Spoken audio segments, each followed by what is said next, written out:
90 minutes business, l'édito de Jean-Marc Daniel. Et ce changement à la tête de la Banque centrale du Japon, Jean-Marc?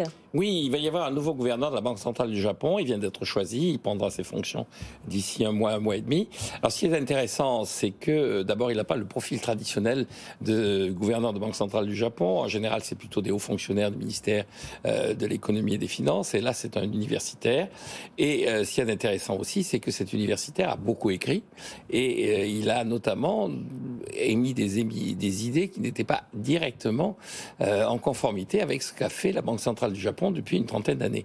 Grosso modo, depuis une trentaine d'années, la politique monétaire du Japon a deux caractéristiques. On achète systématiquement la dette publique pour permettre à l'État de soutenir l'économie, de relancer l'activité, de façon à maintenir un certain niveau de croissance.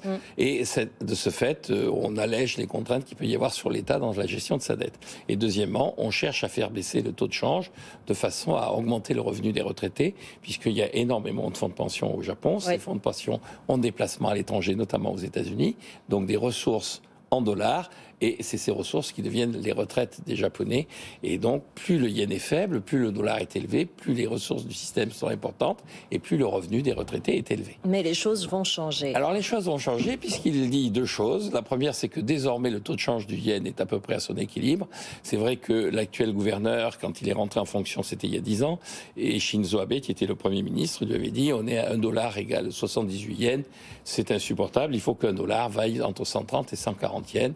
Nous sommes à ce niveau-là. Le dollar, en ce moment, fluctue entre 135 et 140 yens. Et deuxièmement, la dette publique du Japon, par rapport au tout début du quantitative easing, par rapport à il y a 30 ans, est passée à des niveaux qui sont maintenant au-delà de 200% du PIB. Donc, ça commence à devenir alarmant. La moitié de cette dette publique est détenue par la Banque centrale, qui a un énorme bilan. Et donc, le nouveau gouverneur dit, ça atteint ses limites. Il va falloir discipliner un peu les Japonais. Et donc, il a déjà plus ou moins dit à l'État qu'il allait falloir peut-être augmenter ses impôts, subir des augmentations de taux d'intérêt et réfléchir avant de s'engager dans des vastes plans de relance.